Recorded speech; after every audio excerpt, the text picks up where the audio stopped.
Hope Channel, changing lives.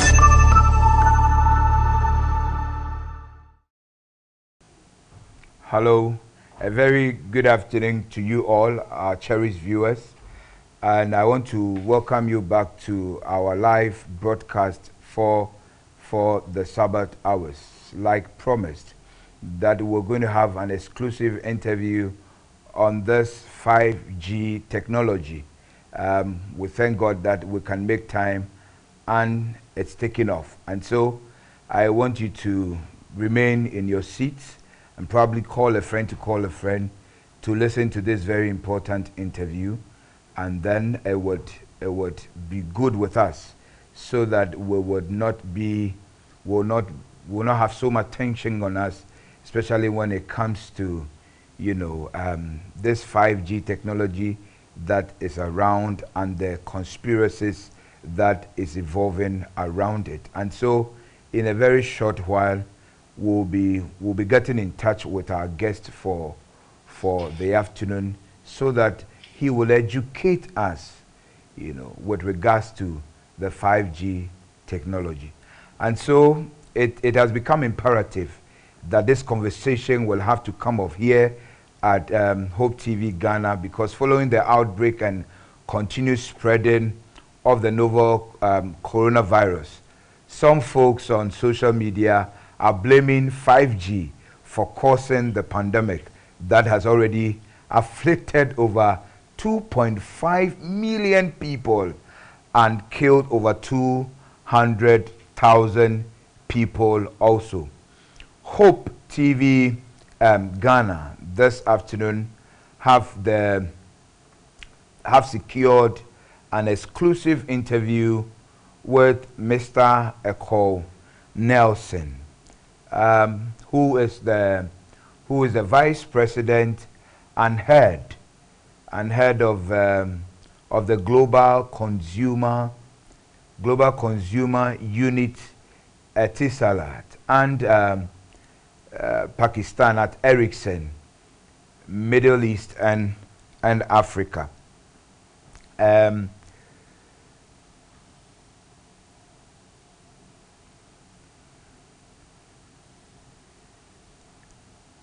Sorry. And so yes, so my name is Nana Kofi Nimako, and so Mr. Ekow Nelson is an experienced telecom and IT executive with a proven track record in strategy, sales and delivery of digital technologies and complex transformation solutions in over 40 countries. Since joining Ericsson in 2012, he has held leadership positions in the United Arab Emirates, Sweden, India, and the UK, and quite recently as the head of consulting for Europe and Latin America, and before that, head of digital services in India. Prior to Ericsson, he held senior sales and global industry roles at IBM Corporation and at PricewaterhouseCoopers PwC Consulting, where he led the establishment of the European mobile business practice. Our guest for today actually holds degrees in computer science and business management, and is the author of several publications in telecommunications and media. Surely you want to agree with me that there is no better person at this time to speak to us than Mr. Nelson. Hello, Mr. Nelson. Hello, Mr. Nelson. Hello. Welcome to Hope Channel. Good afternoon to all the listeners. Thank you for welcoming me. I'm very delighted to accept your invitation to talk about this very hot topic. Yes, thanks for the invitation. Yes, and we are honored to have you on this program. And I know it's just about 7 p.m. thereabouts there, and so I want to say a very good evening to you. Good afternoon to you. Thank you. Yes, and so even though I said that, I want you to to have our viewers know exactly where you are located at this very moment, sir? I am actually speaking to you from Abu Dhabi, which is the capital of the United Arab Emirates. Okay, sir. And what is the COVID-19 situation there in Abu Dhabi? The UAE has taken they've really tried to grab this whole thing by the scruff of the neck. To date, there's about 9,000 cases, 64 deaths. They've had a lockdown for the last 5 weeks. They've been sterilizing all of the major emirates across the country. So we usually have a curfew in Abu Dhabi from 8 p.m. to 6 a.m. Yesterday, they extended it to 10 p.m. to 6 a.m. Dubai was in a complete lockdown, actually. You needed to apply for an online permit to go to the supermarket or to go to a pharmacy. You couldn't leave your home without a police permit up until yesterday. The metro is shut. Everywhere in Dubai is shut. But from tomorrow, we'll begin to see some easing of the restrictions. The malls will begin to open, but I think they are restricted to people who are ages 16 to 60. And offices will open, but occupancy will be limited to no more than 30% of the natural capacity of the offices. So the UAE is beginning to open up. They've done a lot of sterilization across the entire country, and is beginning to open up at the moment. Okay, so we're praying that things will get better, just as we pray for the rest of the world. I know you're a very busy person, and so I would want us to zoom straight into our discussion. And I would just want to ask that, can you really break down to us the 5G technology and its implications, sir? Sure. The 5G as a technology is in the real world.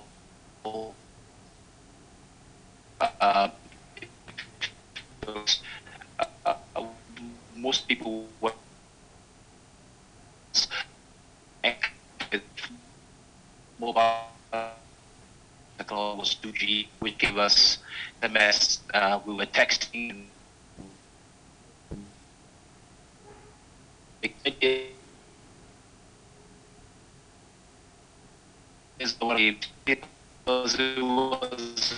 was very normal.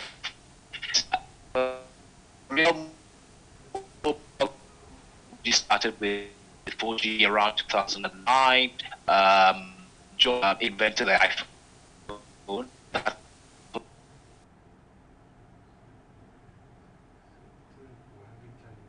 Sorry, sir. We are having some challenges with our network, and so you are not really heard clearly. And so we are working to get things in shape, sir.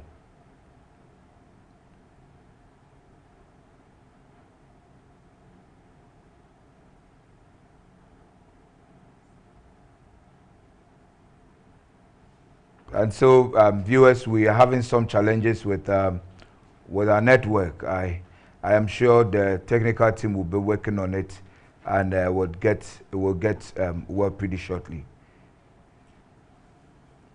Yes. So we, like I have said, we are with Mr. Nelson, and who has a very proven track record when it comes to having somebody come on board to have a discussion with us on the 5G technology. You know, there are a lot of conspiracy theories that are coming up with regards to 5G and this novel coronavirus that is everywhere in this world and is causing a lot of havoc. And so we want to speak to experts so that we'll have a clear mind on some of these things, technological advancement that the world is seeing in recent times. You know, it has become an issue to the point that on 24th of April 2020, the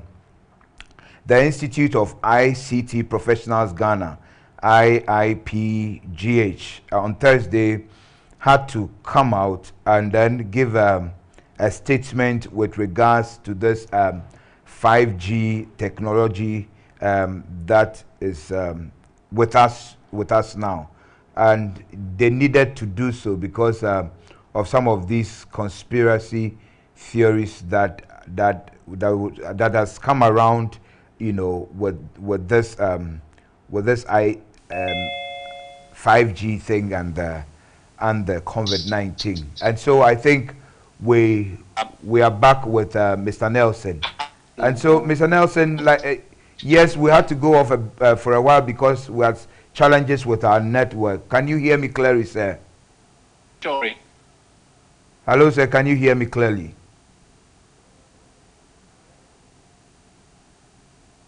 Hello, sir.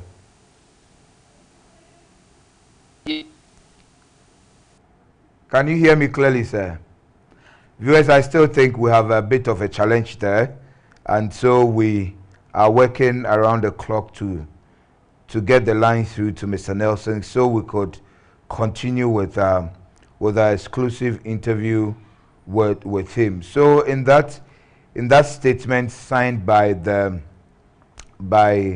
Mr. David Gow, the executive director and copy to the Ghana News Agency in Accra, said 5G does not spread COVID-19. And so, like I'm saying, this statement could be gotten on Ghana Web, and these and many other more that have come into the system is the reason why today we need to have experts, speak to us so that some of our fears will be pushed away. And so the association therefore urged the public to disregard the conspiracy theories linking the new technology to the deadly pandemic. And so, yes, these are experts who have also made statements and all of that. And so we'll be with you presently as we try to fix the technical issues. Thank you very much.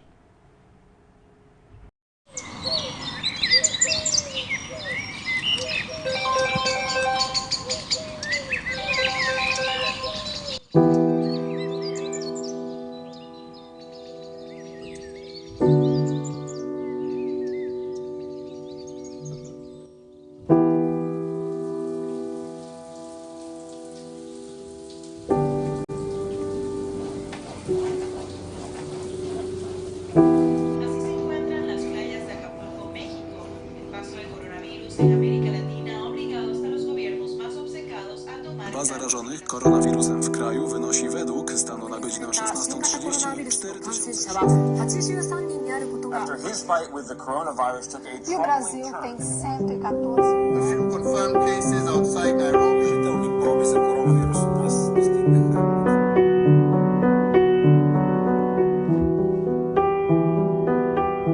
Mijają dni, a ja dalej tutaj jestem. Me siento encerrado. Tuntuu kuin olisin eristyksessä. I'm still working, but my colleagues aren't here. Aislada, sin poder visitar a mi familia. Eu estou isolado. Yo continúo enseñando, pero lejos de mis alumnos. Conmigo. Eu continuo rindo com eles. Ég get meira sér leikið við vini mína. Kwahil, mpendwa coronavirus. Nesi misli, že som sama. 神様は私と共にいてくださいます。Guð með okkur. Nie jestem sam. No som paso. No estamos solos. Mungu yuko hapa. Conmigo. Dios con nosotros. God is with us.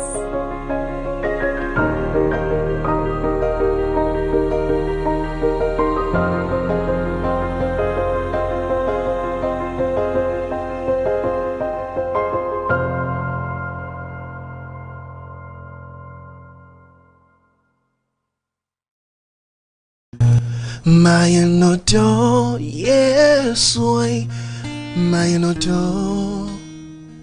Oh my Ghana, I mean, sure, you know, Prim Paddy, you hear Yame more.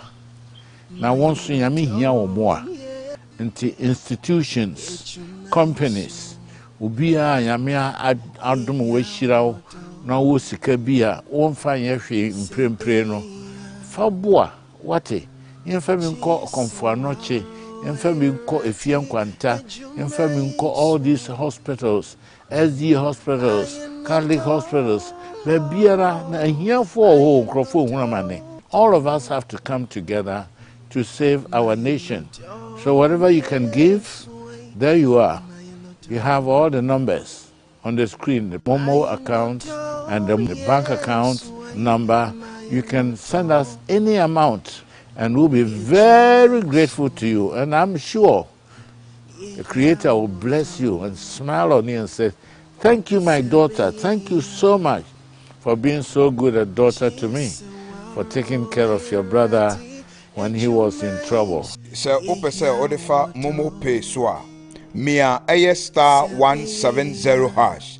Afe na we Mia 2 Momo Pay and Pay Bill. Wasan Emia Aya 1 Momo Pay. Na fe we Mia Aya 547132 Aya merchant number no. Na fe Sikadodua Opesa Odeboano. Wabo enonso ede aka ho na afei wamia eye reference number eye COVID-19 afei na wamia eye wo pin code no. I wish you well and we hope to hear from you very soon. God bless you. Mayanoto, yes, way, Mayanoto.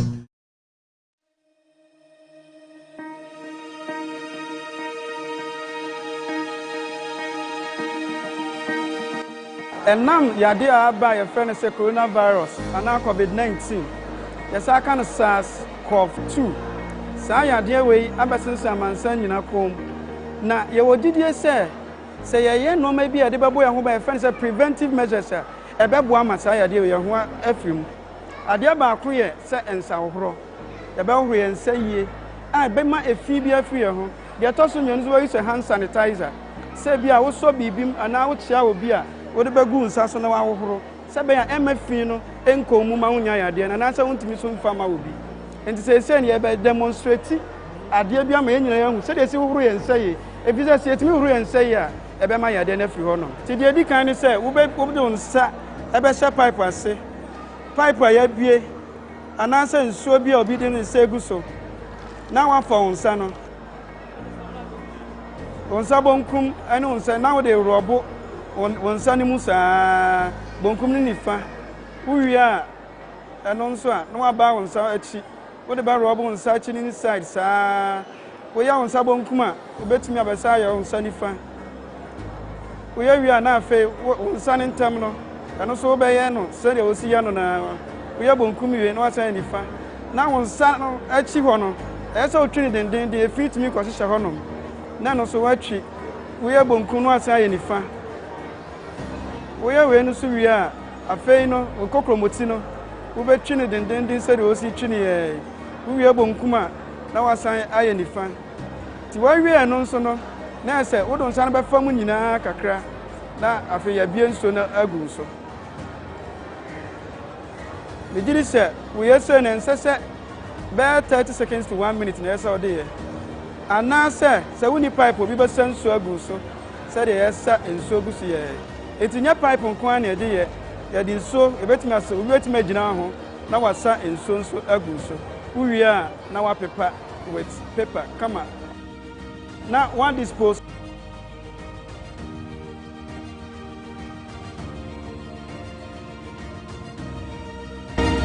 In Exodus 25, God called Moses to the top of the mountain, and he showed him the whole business of the sanctuary. And let them make me a sanctuary that I may dwell among them.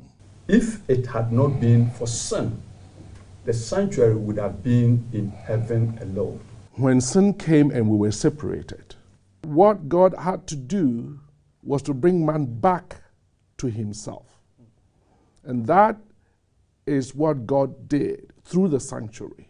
It is through the sanctuary that we have gotten what we know today is our temples, our synagogues, and all the names that you can make out of. What in the world is happening to our churches? A sinner who is coming before God to ask for forgiveness. And you are dancing and jumping. In the name of praising God, him. Praising him. When angels are prostrating. If we want to find God, we have to go through the sanctuary because he is in the sanctuary. Join us as we bring your way with the message of the gospel in symbols, the sanctuary. The Sanctuary Trumpet. You will not want to miss an episode.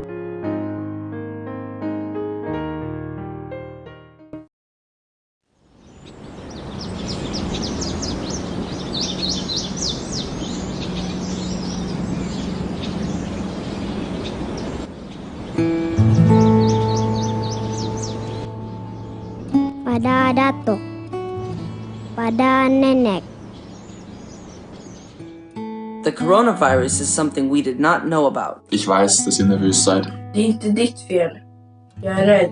We are all afraid. Eu sei que tens medo. Todos nós nos sentimos sozinhos. E não sabemos o que vai acontecer. Me manca veder-te. Ich vermisse so sehr mit dir zu spielen. Extraño tus abrazos. Saya rindu cerita kamu. Pero no para destruirnos.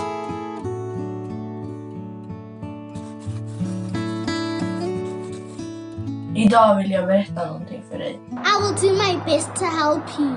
Eu não vou ser egoísta. Io rimango a casa. Je vais rester à la maison. Wir bleiben zu Hause. To protect you. No te sientas solo. Weil du nicht alleine bist. I'm thinking about you. Estoy orando por ti. Yes, we are praying for you.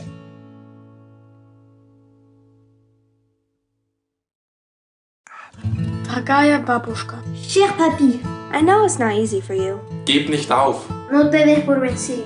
No molare. No te des por ver. Because all your life you have been strong. Wir lieben dich. Te queremos mucho. Jag тебя люблю. Så du är inte ensam. Tu n'es pas seul et nous t'aimons. Ihr seid nicht allein und wir haben euch lieb. Vocês não estão sozinhos. E nós chamamos. Kamu tidak bersendirian dan kami sayang kepada kamu.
Tengo miedo. I am scared. Jag är bang. Sono spaventata. Tous les jours, je vais sur un champ de bataille. Dejo a mi familia. Ich verabschiede mich von meinen Kindern. I leave the safety of my home. Og ég fer í stríðið gegn þér. Contra ti. Ne răvășești lumea. Porti via vite preziose. I will apply all measures necessary to save a life. Je vais aider à sauver des vies. Dar am obosit. I am tired. Estoy cansada. Ulmer. Épuisé. Estamos cansados, pero no derrotados. Við munum þrauka. Ich werde es schaffen. Veré gente luchando por vivir. Vedrò i colleghi ammalarsi, ma aș putea îmbolnăvi chiar eu. I will see people die. Yo veré a mis colegas morir. Potrai morire anch'io. I may die. Je risque de mourir.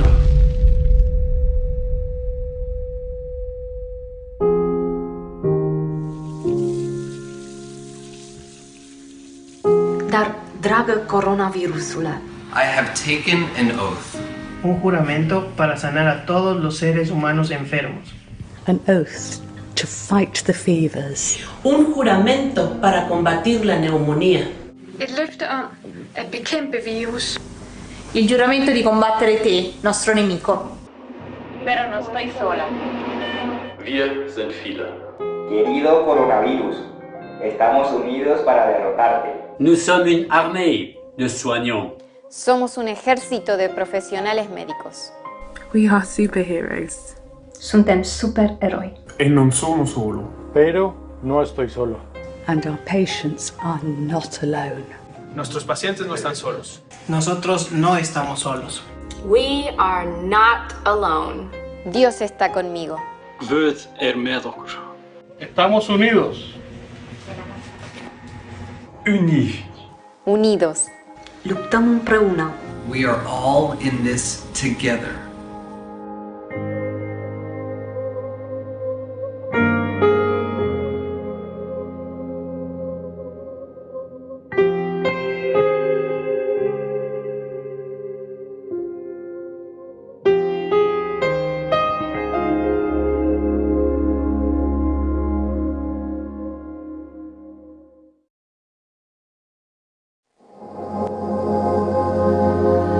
Every scream I hear, every bullet blast, every breath I take might be my last.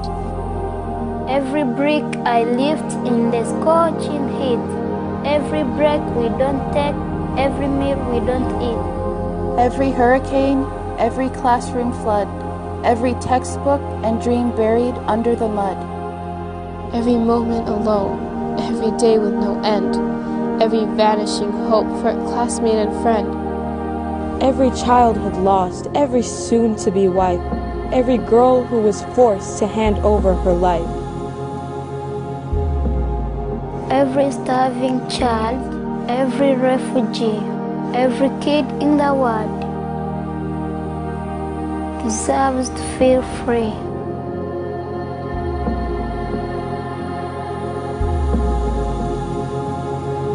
So enough with the screams and the bullet blasts. In school, I feel safe from the violence at last. Enough with the bricks and the heat of the day. In school, I can finally learn, eat, and play. Enough with the storms that cause chaos and pain. In school, we keep learning in spite of the rain. Enough with the lonely days, all on my own. In school, I have friends and a welcoming home. Enough with the girls who are forced to be wives. In school, girls take back the control of their lives.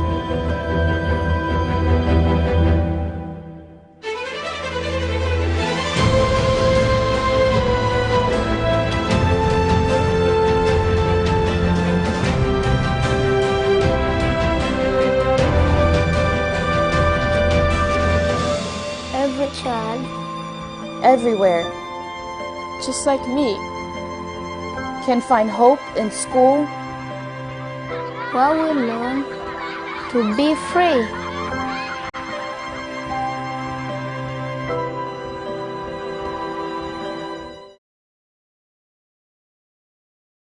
In a communist city of the Soviet Union, a pastor spoke in front of 1,000 world-known scientists. In this meeting, one question from the listeners stood out. Is there hope in a world of nuclear weapons? Do you realize that even the people whose job is to search for explanations seem to realize there are things that human knowledge simply can't answer? But honestly, you don't have to be a scientist to come to such a conclusion. Even kids. Weil du nicht alleine bist. I'm thinking about you. Estoy orando por ti. Yes, we are praying for you.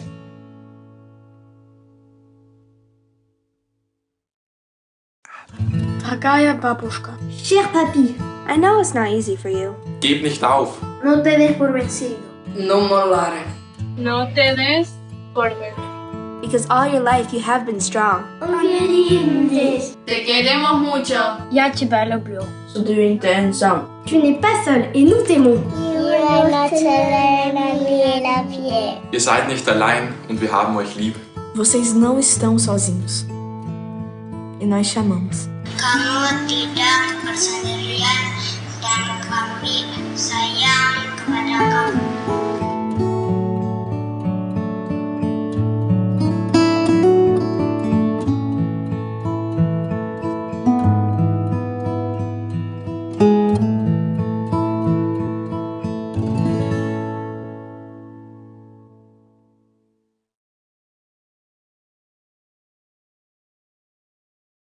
In a communist city of the Soviet Union, a pastor spoke in front of 1,000 world-known scientists. In this meeting, one question from the listeners stood out. Is there hope in a world of nuclear weapons? Do you realize that even the people whose job is to search for explanations seem to realize there are things that human knowledge simply can't answer? But honestly, you don't have to be a scientist to come to such a conclusion. Even kids can tell there's something wrong with the world. Nature is changing, screaming. Corruption is everywhere. Economy is never stable. The way people speak, react, eat, consume, and in the midst of this chaos, we keep asking ourselves, where is all this going? This is a bitter question, right? And I would risk to say that not knowing the answer is far more saddening than seeing things getting worse every day, because everyone needs hope beyond what they can see. One of the things that really excites me about Hope Beyond Tomorrow is that it's the missionary book of the year. There will be over 50 million copies circulated around the world in multiple languages. You can be part of something big for God.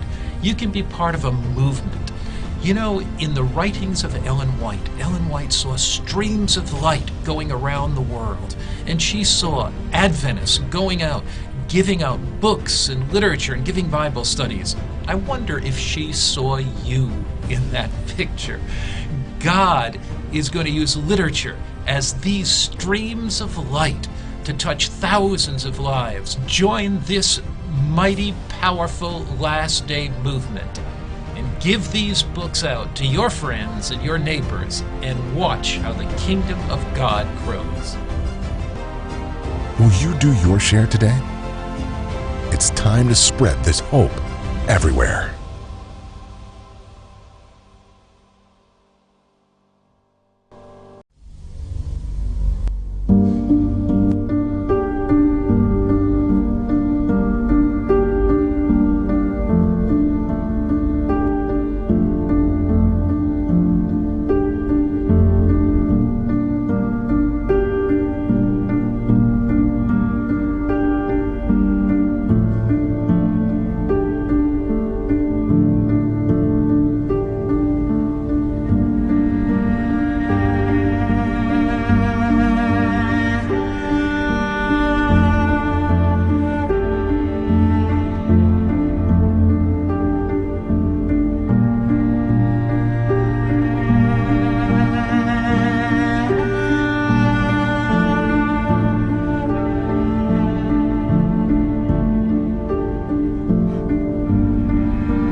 ɛnam yade a aba yɛfrɛ no sɛ coronavirus anaa covid-19 yɛsa aka no SARS-CoV-2 saa yadeɛ wei abɛsensan amansan nyina kom na yɛwɔ didie sɛ yɛyɛ nneɛma bi a yɛde bɛbɔ yɛn ho ba yɛfrɛ no sɛ preventive measures a ɛbɛboa ama saa yadeɛ wei yɛn ho afiri mu adeɛ baako yɛ sɛ nsahohorɔ yɛbɛhohoro yɛn nsa yie a ɛbɛma efi bi afiri yɛn ho deɛ ɛtɔ so mmienu nso wɔyi sɛ hand sanitizer sɛ bi a wosɔ biribi mu anaa wokyia obi a wode bɛgu nsa so na wahohoro sɛ bɛyɛ ɛma fi no ɛnkɔ mu ma wonya yadeɛ na anaasɛ wontumi so mfa ma obi nti sɛ ne yɛbɛ demonstrate adeɛ bi ama yɛn nyina yɛn ho sɛdeɛ si hohoro yɛn nsa yie efi sɛ yɛtumi hohoro yɛn nsa yie a ɛbɛma yadeɛ no afiri hɔ no nti deɛ di kan ne sɛ wode wo nsa ɛbɛhyɛ pipe ase pipe a yɛabie anaasɛ nsuo bi a obi de ne nsa egu so na wafa wo nsa no wo nsa bonkum ɛne wo nsa na wode rɔbo wo nsa no mu saa bonkum ne nifa wowie a ɛno nso a na waba wo nsa akyi wode ba rɔbo wo nsa akyi ne side saa woyɛ wo nsa bonkum a wobɛtumi abɛsa ayɛ wo nsa nifa woyɛ wie a na afei wo nsa ne ntam no ɛno so wobɛyɛ no sɛdeɛ wosi yɛ no na woyɛ bonkum wie na wasan nifa na wo nsa no akyi hɔ no ɛyɛ sɛ wotwe ne dendenden efi tumi kɔhyehyɛ hɔ nom na no so watwi woyɛ bonkum no wasan ayɛ nifa woyɛ wei no so wie a afei no wo kokromoti no wobɛtwi ne dendenden sɛdeɛ wosi twi ne yɛ wowie bonkum a na wasan ayɛ nifa nti wawie no nso no na sɛ wode nsa no bɛfa mu nyinaa kakra na afei yɛbie nsuo no agu so megyiri sɛ woyɛ sɛ ne nsɛ sɛ bɛyɛ 30 seconds to 1 minute na ɛsɛ wode yɛ anaasɛ sɛ woni pipe obi bɛsa nsuo agu so sɛdeɛ yɛsa nsuo gu so yɛ ɛti nyɛ pipe nko a na yɛde yɛde nsuo yɛbɛtumi asɛ obi bɛtumi agyina ho na wasa nsuo nso agu so wowie a na wapepa with paper kama na one dispose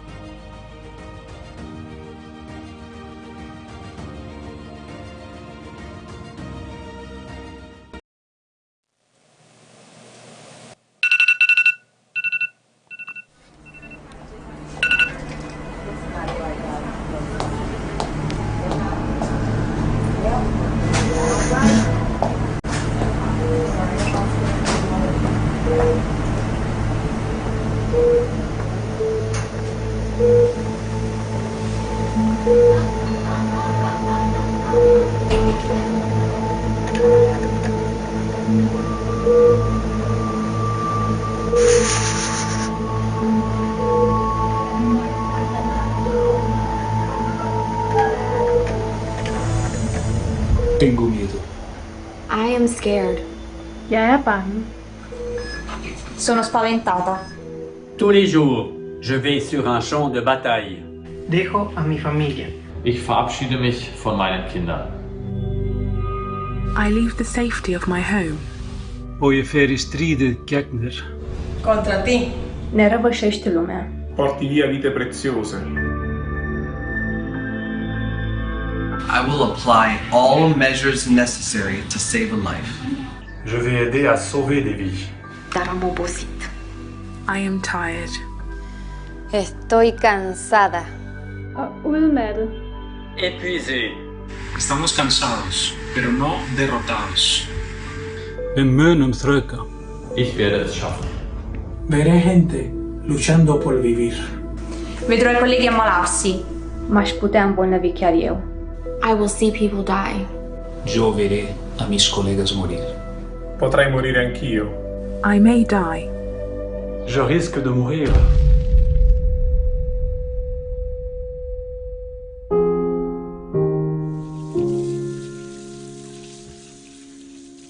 Dar, dragă coronavirusule, I have taken an oath. Un juramento para sanar a todos los seres humanos enfermos. An oath to fight the fevers. Un juramento para combatir la neumonía. Il løfte om at bekæmpe virus. Il giuramento di combattere te, nostro nemico. unidos. Luptăm împreună.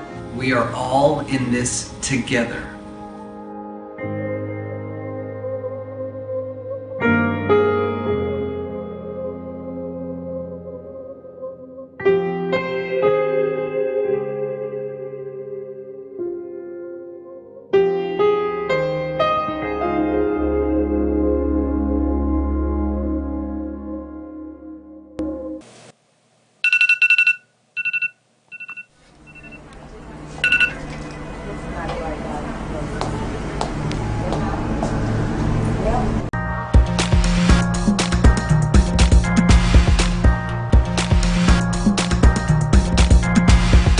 Hope Channel, changing lives. And we want to apologize for that break. I will call it a technical break. Something that was beyond our control at the time, but thank be to God that we have been able to put everything in line where we'll continue with where we left off. And so just before we went on that technical break, we had Mr. Ekow Nelson at the other end, who is our guest today to speak to us and educate us on the 5G technology and its application. You know, like I said before we went for the break, there are a lot of conspiracy theories going on with regards to this technology. And if you look at the experience Mr. Nelson has, I think he's the right person to have on board and to educate us on these matters.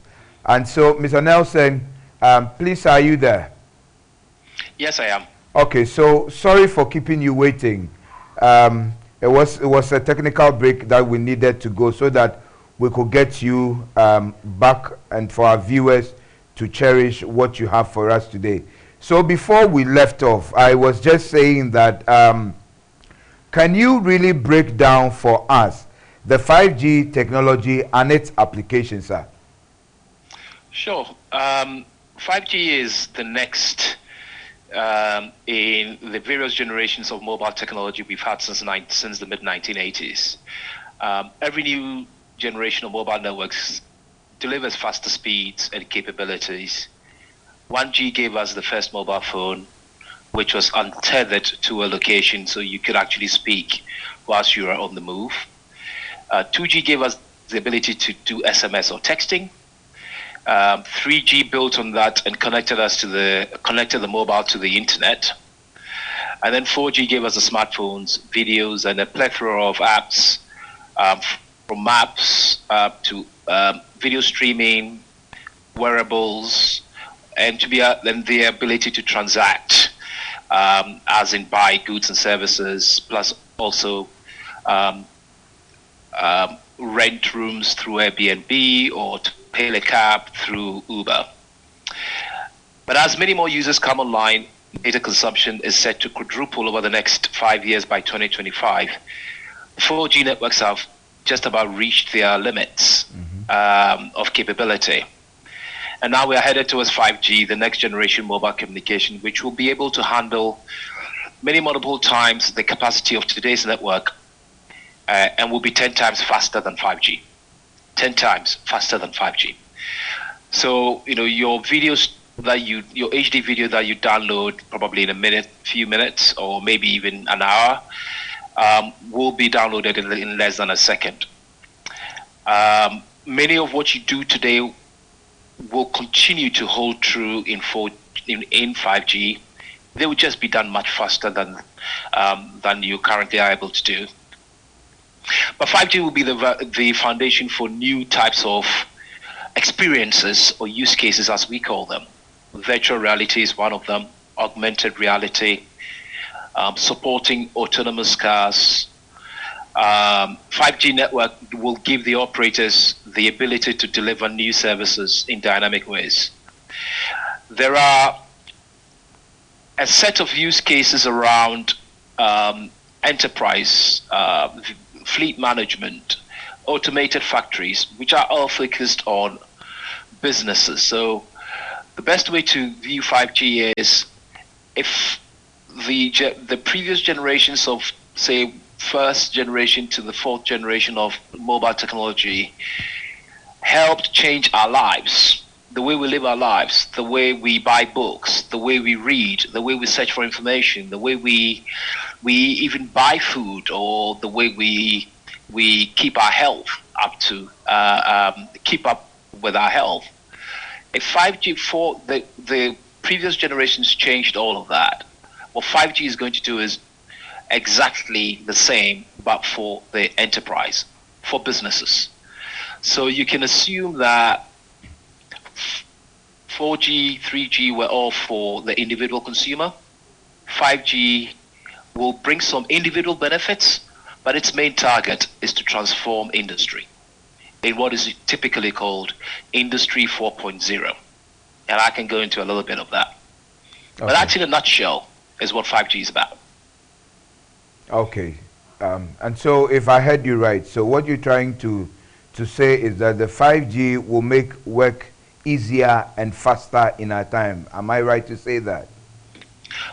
It will transform the way we work. It will transform the way we organize work. So today we are all in social isolation, or have been, and we are working using 4G. Even the way we're doing this broadcast, typically you would bring people into a studio. We don't have to do that anymore. So even the whole industry of communication in the Hope Channel, you're going to have to do things different. That would make some existing skills perhaps no longer relevant for the future world. So there are going to be issues around retraining and people who are perhaps whose skills might not be transferable into the new world of 5G. Let me give you an example. If you go to a warehouse and you see, if you go to a big warehouse and you see a forklift driver, the forklift driver drives from one part of the room, lifts a pallet, drives to another part, and dumps the pallet. And that forklift driver does that the whole day. With automated guided vehicles, you wouldn't need a forklift driver. An automated vehicle should be able to do that job and do it much more effectively. And that means that the forklift driver will have to be retrained to do something else. So this is one of the key, if you like, downsides, in that there will be a shift in skills and capabilities, and that will obviously have a short-term impact. In the long term, though, as with all technologies, my own belief is that it will create new jobs and new skill sets that will compensate for the job losses that might result from it. Yes, very much said. But just before I go to my next question, I really wanted to have you expatiate on that. You know, the short-term effect and the long-term effect. But with this time, with regards to job loss, you are talking about maybe people will be retrained to acquire some other skills and things like that. How is that going to happen? I think it's a matter of, I think that is not a technology question. I think technology has a role to play, but a large part of this is a policy question. I think governments need to invest. Governments need to look at this and study what changes might happen in the economy, and to prepare the country and the economy, both through the education system, short-term training, and other employment initiatives to contain the situation. This is not going to be done by the technology industry. This is really a matter of government policy. All right, sir. And so can we have you demonstrate to us how this application is going to work? Well, I mean, the way the applications would work, you would have factories, for example, will be, there's a company called ABB, is a Swedish company, that's been investing in building robots. So they are converting traditional assembly line factories to robots. We're doing a piece of work with Mercedes-Benz. Mercedes-Benz is building a new factory, and it's all going to be fitted with robots. Right? And those robots are then, it's all going to be fitted with robots. The robots are then going to be controlled using 5G with information in the cloud. Because a large part of what is done in an assembly plant is repetitive. And if you can program it to do it much more effectively through 5G, you'll have a new type of factory. To give you another example, there's a piece of work that we did with King's College in London, King's College Hospital in London, where an ambulance picks you up and the doctor, but it's a long way from where you've been picked up to the hospital. Mm-hmm. And of course, the paramedics only have limited capability on how to assess you. Now, there's a piece of technology that we've developed over 5G that allows the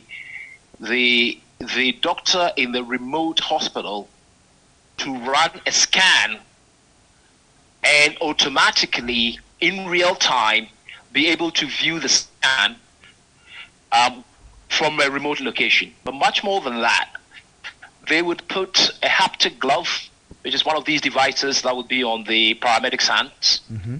The haptic glove will then be used to hold the instrument that goes on the person's body. Mm-hmm. And the doctor will be able to operate that device remotely without being in the ambulance. Mm-hmm. And would feel the feedback from the body almost instantaneously, because what we call latency is less than 1 millisecond. So you can begin to think that if you think about it in the long term, in the extreme case, how have hospitals been organized? Hospitals are organized by having patients in one room, in one building, in one locality. That's something that we've done since Florence Nightingale over 100 years ago. But do all hospital beds need to be co-located in one place? Can we use this technology in the era of COVID that allows a doctor to attend to a patient without having to be physically present and be able to diagnose and treat the patient in exactly the same way as they would if that patient were in front of them? They will have all of the information, the feedback through their stethoscope, all of the diagnostic information available to them instantaneously, just as if they were there, using things like augmented reality, virtual reality, and various other techniques. So the potential to transform is significant. To change the way we organize. A hospital will no longer be a physical location. It could be multiple locations. Yes, you see, it brings me back to a question I've asked earlier, sir. You see, it sounds exciting, especially if you are used to using your smartphone and doing some other stuff. But you see, these technological institutions are not working in isolation. And so, yes, I understand that government will have to put policies in place and all of that. But as you advance technology, what is the bit that you guys are doing so that it would help the government to not to be stranded in a way? And I'm talking about jobs and stuff like that. That's why I asked that question. I didn't know if there is something that you are doing to help government implement policies that would not make it look as though the technology has come and this disadvantage may be affecting the human population, sir. So this is a highly regulated industry. Every country has got a national regulator. Ghana has got its own regulator. Mm-hmm. And we work with many regulators around the world in advancing or in shaping policies. And governments often see these regulatory bodies as part of the, if you like, national policy decision-making bodies. So, for example, if you take the UAE where I live, and also in Saudi Arabia, they've all got country visions. The UAE has got I think the UAE 2021, which will expire next year. Saudi has got Saudi 2030, and they've got a whole chunk around that in terms of ICT. And what they've done is they've worked with the regulators and ourselves to begin to imagine what Saudi society will look like in 2030, what technology investments need to be made, what educational changes need to be made to the curriculum, what sort of training programs. So these are done in collaboration, right, between industry and government through the regulatory bodies that guide the work that we do in the industry. And so this is stuff that I imagine in places in Ghana where you don't even have plans for 5G at the moment, that those are discussions that are still underway. And that will be the right way to do it. And I think it does alleviate our fear to some extent. And you see, our viewers are watching, and they have joined in via our WhatsApp line, and some questions have come though, and so I'll be chipping them in as and when we go on. But one of our viewers want me to ask you, Mr. Nelson, for how long has this 5G technology been around? Well, the initial standardization started around 2015, maybe 2012, but the first approved standard was published in 2017, and the first deployment of that standard was at the Winter Olympics in Korea in I think the January 2018. That was the first time. Now, and it was experimental. Then companies like China Mobile and Verizon really wanted to accelerate, because one of the key drivers for this is that many of us are generating, with the videos and other online services that we are consuming, we are generating massive amounts of data, more than 4G is able to handle, and it's too expensive for the operators to process all of that data. And so 5G, given its the efficiencies that it introduces, is one way in which operators are seeking to reduce the cost. So companies like Verizon and China Mobile went ahead of the standardization process and started developing, if you like, their own version of 5G before the formal standards were agreed. The formal standards were finally agreed for non-standalone in mid 2018, and for standalone 5G, which I can explain later, was December 2019.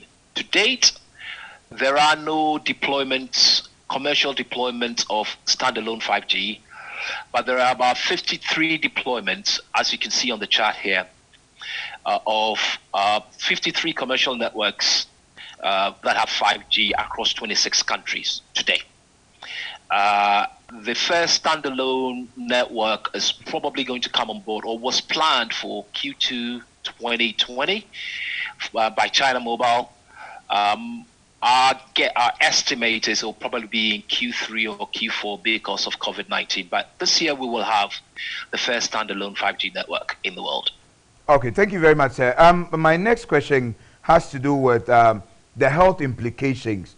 What is the relation of the 5G with our health? And of course we'll come to the security aspect, but if we could deal with that, because you see, some of the theories around seems to suggest that it is the emergence of this 5G that is causing this vicious virus to cause this havoc that is around. How would you answer that?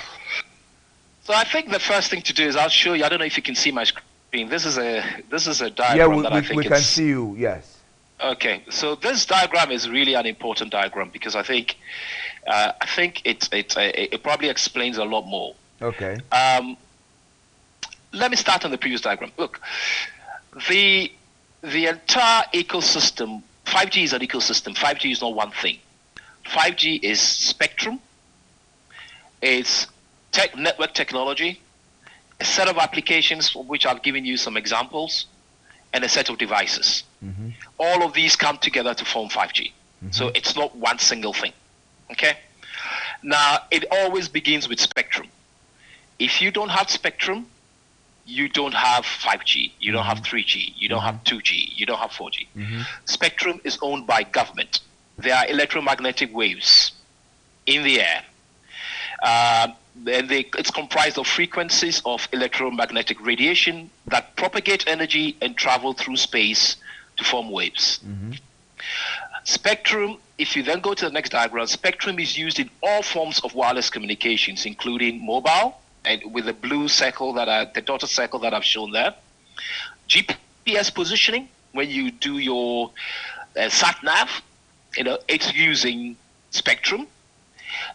Aeronautical and maritime radio navigation that's used by our Navy uses spectrum.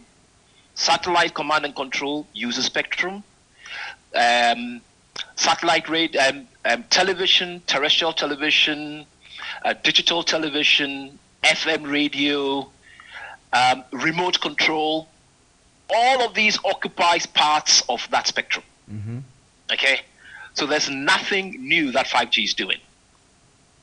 So if you look in there where you got the soccer ball at the bottom, that's where most radio networks sit. That's the spectrum that 5G, 3G, 4G, and 2G are using.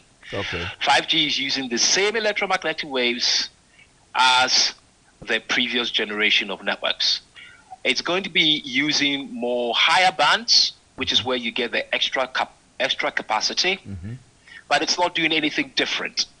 So 5G hasn't introduced anything in that spectrum. If you move to the right of that spectrum, you see remote control is even in a higher spectrum.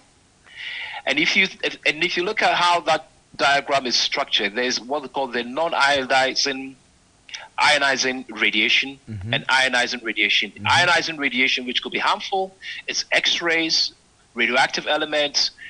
5G is nowhere near there. 5G is part of what's in the left-hand side, which we use for everyday stuff.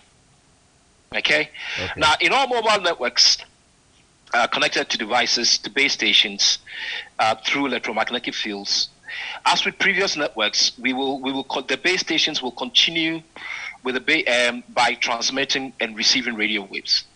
With the outbreak of the pandemic, as you said, a new, completely unfound theory that the novel coronavirus was created by a rapidly spread or being rapidly spread by 5G. And this has been shared across various social media. This has led to some disturbing and serious consequences, including people burning lampposts and masks and things. And it has affected some of our people in the field.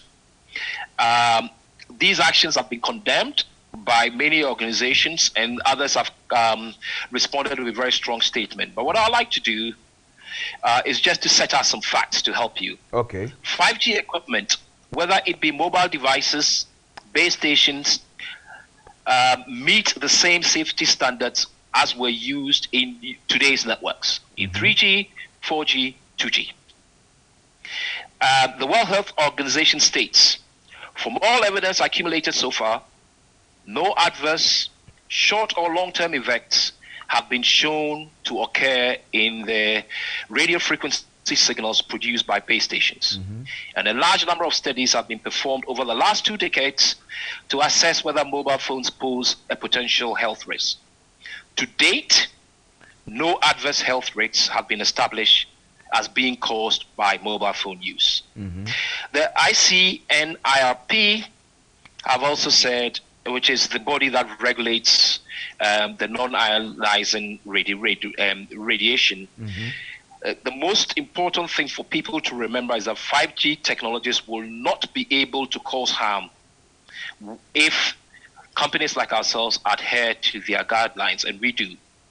And the European Commission also said the strict and safe. There is 5G network. One of the largest 5G networks is in Telstra in Australia. Australia has one of the lowest incidences of the advanced world of COVID-19. No scientific basis between 5G and COVID. Now more than ever, information technology is vital to our economy, and organizations such as our trade organization for the telecom industry have also issued various statements. So all I can say to you is that 5G will be in low bands, it will be in mid bands, it will use the same electromagnetic frequency as the previous generation of mobile phones, and it is not the cause of COVID-19. It's just you get COVID-19 through other human beings who have it, through respiratory, or who've got a respiratory disease, whether through sneezing or exchanging some kind of bodily fluids or whatever droplets there might be in the air. but not radio waves. Radio waves cannot cause a virus. This is a virus. Okay, so sir, you see, if you look at the text messages I have had so far, a majority of them has to do with the health implications probably that will come with 5G. But from your explanation, we are getting to understand that 5G has no health hazard as long as those countries and industries and facilities using them would adhere to precautionary measures. Which regulatory body is in charge of that? And how are we sure that those establishments or in the usage of the 5G, people would adhere to how it must be used? Every country has the Australian, I think, Nuclear Association have got their own standards. The UK Health and Safety Regulation has got its own standards that it sets. The EU has a set of standards that it sets. And then there's an industry body called the ICNIRP, which defines the radiation levels that are allowable by mobile networks and device manufacturers. So there are a combination of international organizations as well as country and, if you like, regional organizations that have set all of these standards. And all our products have to adhere to those standards. And those standards have to be are enforced by those regulatory bodies before we can sell. It's part of our trade practice. We have to adhere to those standards before we can sell our products. Okay. And so with that applies to Huawei, ourselves, and Nokia. Exactly. And so with some of the conspiracies being bundled around, seems to suggest that with the emergence of 5G, which of course you have made us known that it's been around since 2012 and been piloted and all of that, and now it has become a subject of discussion.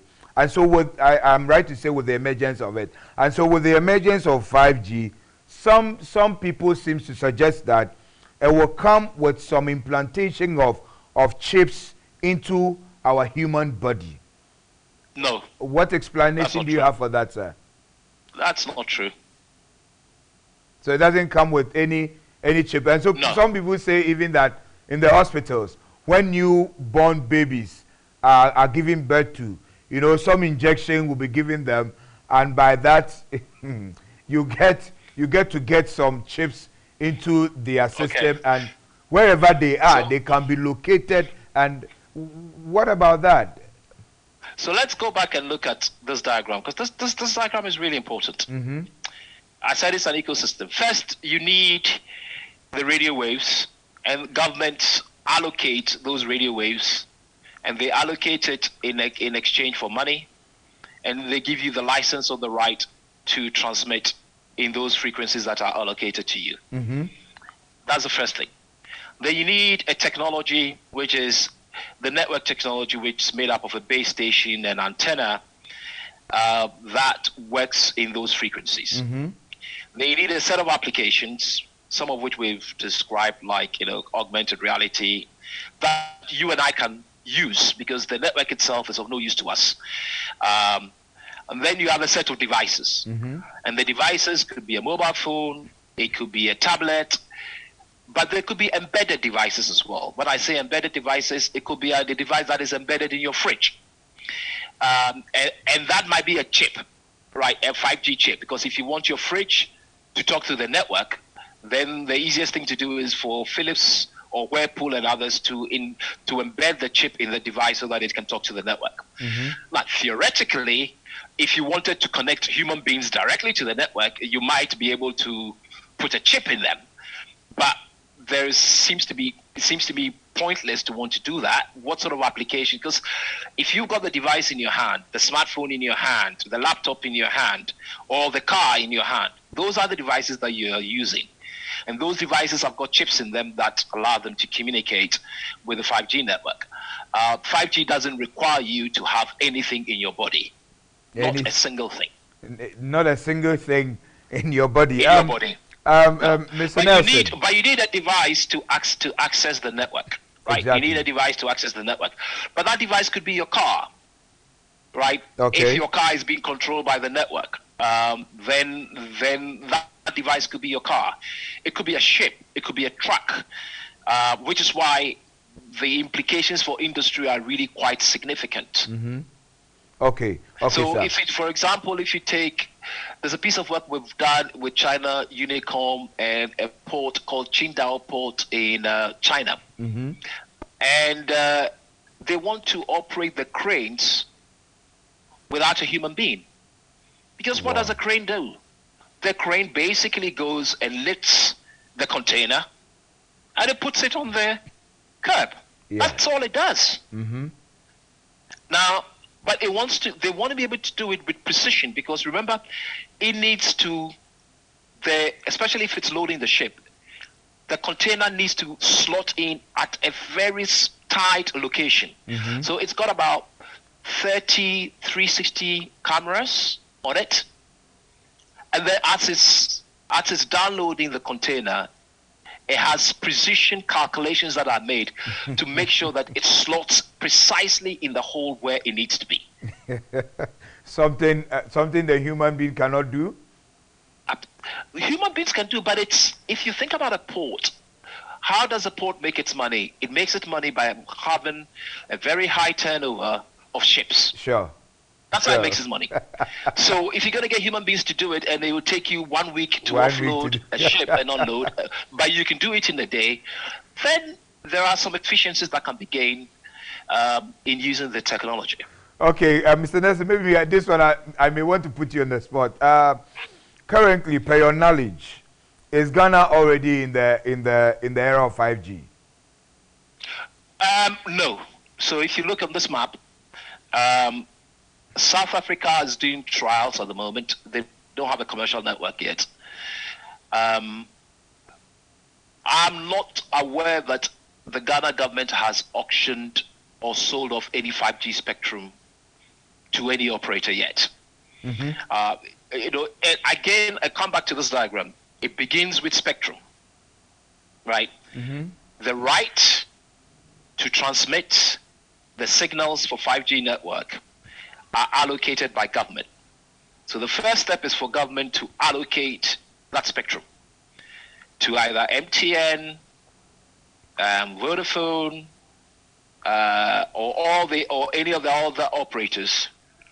At the moment, I don't think that any of them have an appetite to spend money buying spectrum, mm-hmm. because it's going to be extremely expensive unless the government decides to give it away for free, as Saudi Arabia and the UAE have done. Saudi Arabia and the UAE gave the spectrum away for free to their operators, and in return, they told them, I want you to invest in building the fastest 5G network in the world. So by 2023, the whole of the Kingdom of Saudi Arabia is going to be covered with 5G. The same with the UAE. Instead of giving the money to us as government, spend it on building the infrastructure, mm-hmm. because we need that infrastructure for our development. Mm-hmm.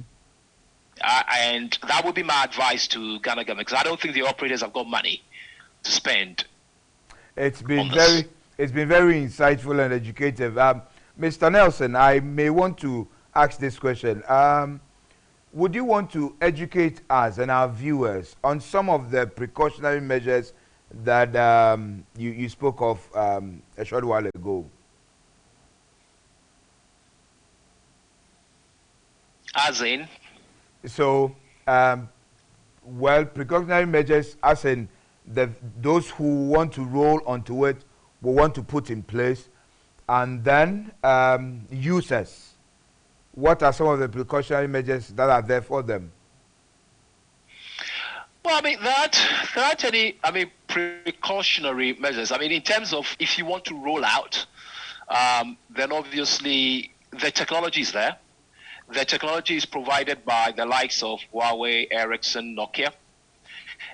The devices are provided by Apple. Actually, I can show you some devices that are currently, I can show you some just give you some examples of devices. So these are all the devices that are available today. Today there's about 50 5G handsets, but unless they support 4G, they will not work on your network in Ghana. There are headsets that are being done. There are drones that are being manufactured. So all of these prerequisites need to be in place before you can really have a 5G network. But I'm not sure whether I've answered your question in terms of what the yes. prerequisites are. Well, maybe I will have to chip in this as we wrap up with our interview with you. I must be honest that it's been very exciting, insightful, and educative. And so as we seek to wrap up, Mr. Nelson, this seems to be the major concern of a lot more of the people, you know, with regards to the health implications. Are we saying that with this 5G, there are no health implications whatsoever? You know, why I'm asking this is that we have heard this, that, you know, sometimes people have had their phones charged under their pillows, and it has exploded and stuff like that. You know, there are a lot of these things in the public arena, and a cause for concern and all of that. Are we saying that all of these, whether the 2G, the 3G, the 4G, and now the 5G, has no health implications at all? Well, I mean, the only thing I can do is to quote because I'm not a health expert, right? So when I'm looking for health information, I go to the WHO. Okay. And then what they've said is that, you know, so far, no adverse short or long-term effects have been shown to occur from RF signals. That's about as clear-cut as you can get from the most authoritative health organization in the world. Okay. But having said that, I always add a caveat: we don't know.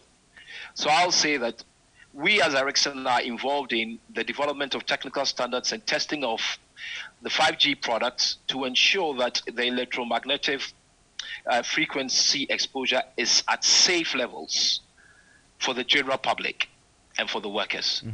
That's part of our responsibility, and we continue to work on that to make sure that we improve on the standards and that we can even do better than what the regulatory regimes require of us today. Okay, thank you very much, Mr. Nelson. But before we wrap up and we'll let you go, what are your final words in all of this confusion? I guess the most important thing everyone is interested in is the health. So I'll probably just end with that to do your audience justice.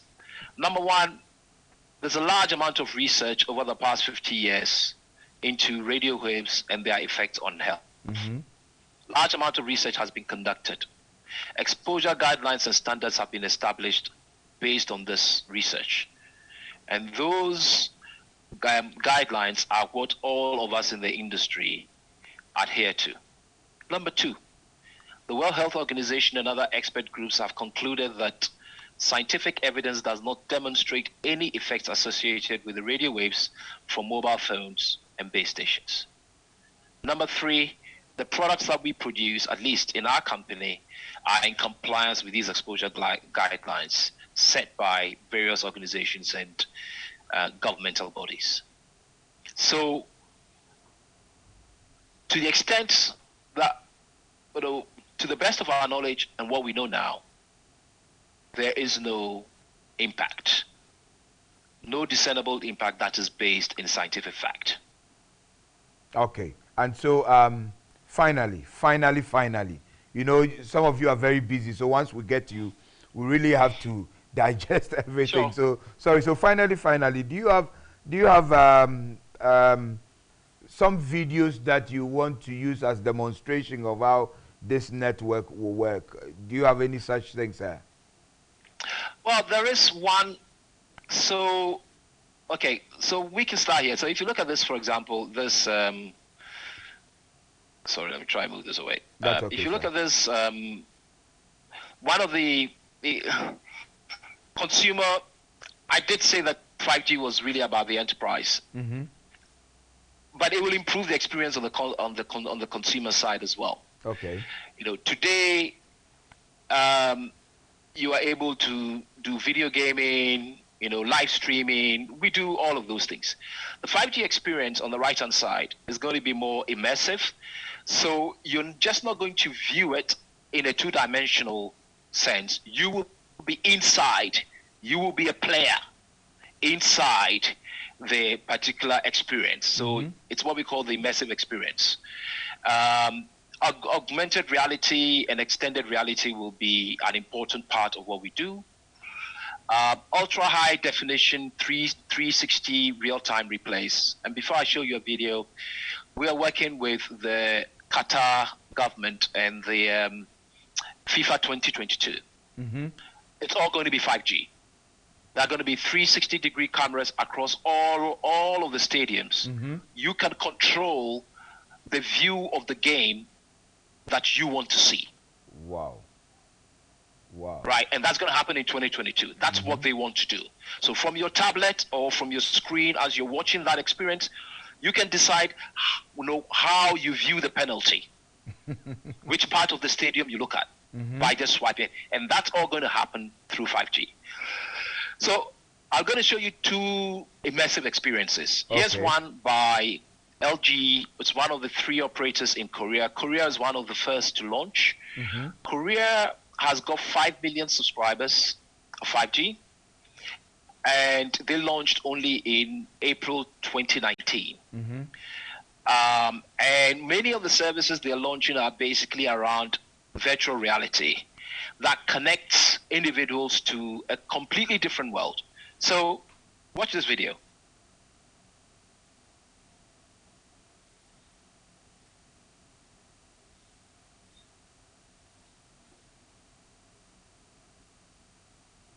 차은우다, 차은우. 따뜻해. 어서 와. 소개할게. 내 여자친구야. 안녕하세요. 네가 와줘서 기뻐. 나도. 불러줘서 기뻐. 깜짝이야. 어머, 어떡해. 돌고래다. 어디? 대박. 밑에서 봐도 예쁘네. 어우야.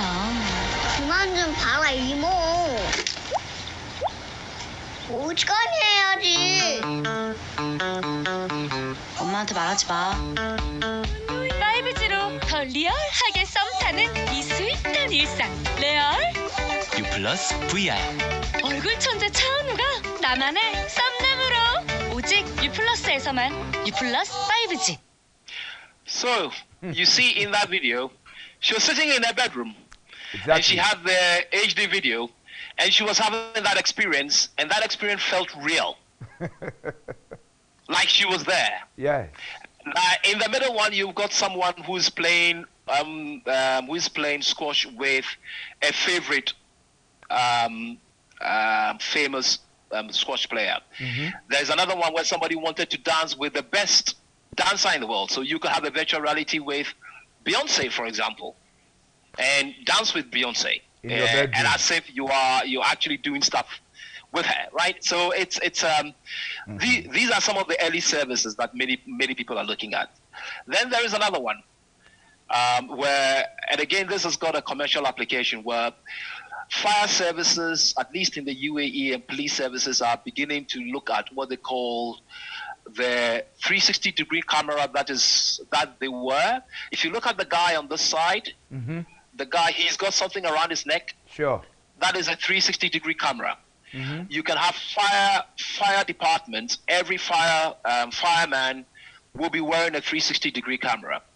And then from within the operational office, they can direct them on how to tackle the fire.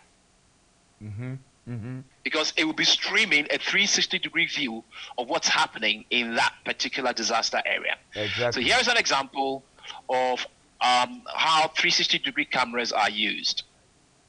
This was shot over Dubai. Oh, okay. 내가 어디에 있든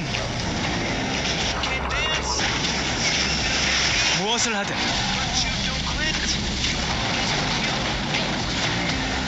내가 있는 곳을 360도로 실감나게 보여주는 KT5G 리얼 360. 360도 넥밴드 카메라로 즐기는 리얼 360. KT 5G.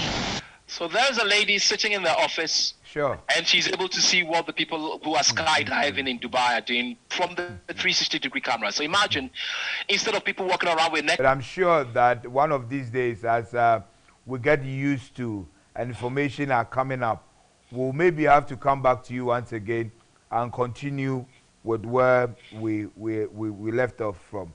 Thank you very much. It'll be my pleasure. And may You're God welcome. richly bless you in your endeavors. I don't know if you have some people in Ghana you want to say hello to just before we let you go. Oh, I say hello to everyone. I hope you all. I hope you're all keeping safe, and just chin up and just continue to do what Ghanaians do best. Continue smiling and being friendly. Thank you. You're welcome, and thank you for having you too. And so, viewers, it's been educative, I must admit, with the interview we had with Mr. Ekow Nelson.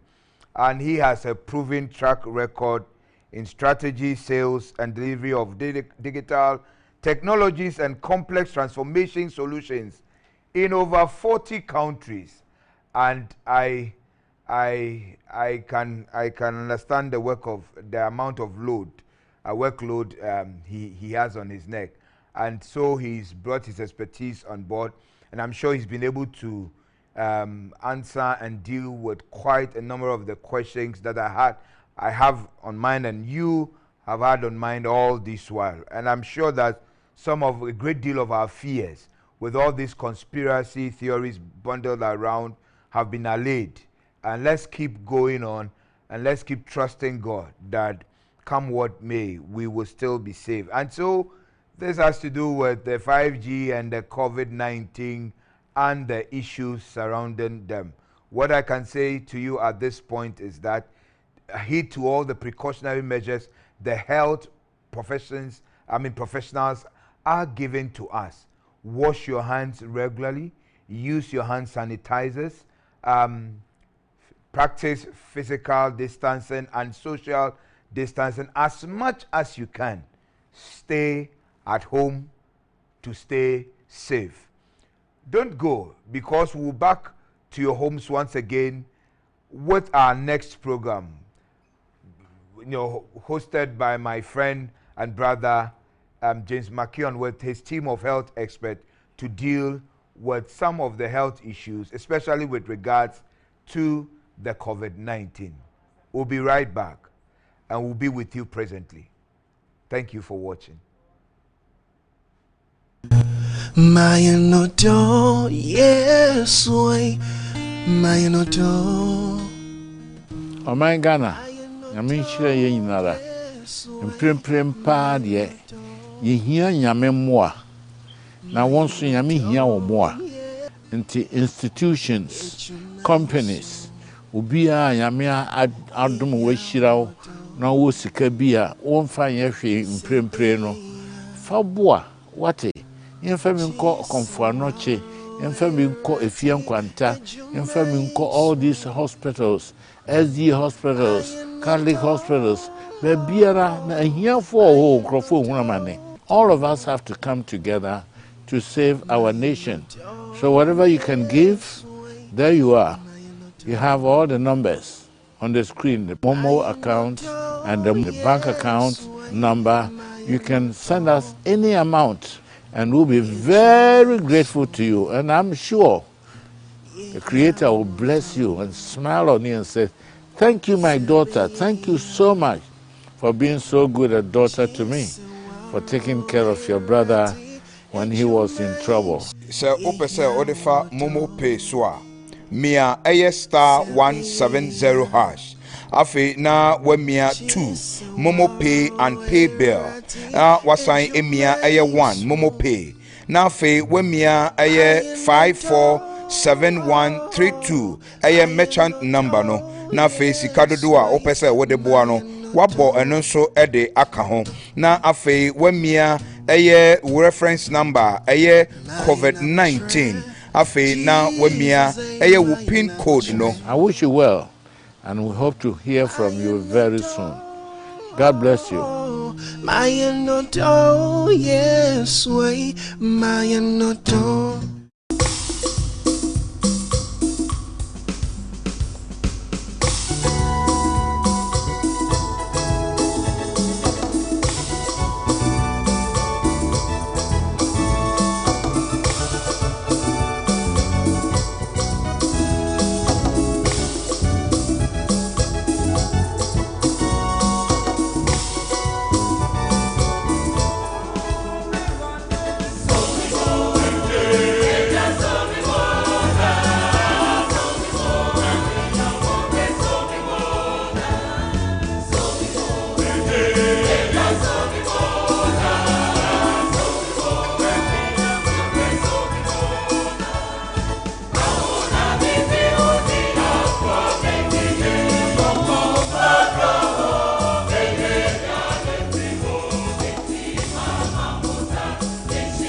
Hope Channel, changing lives.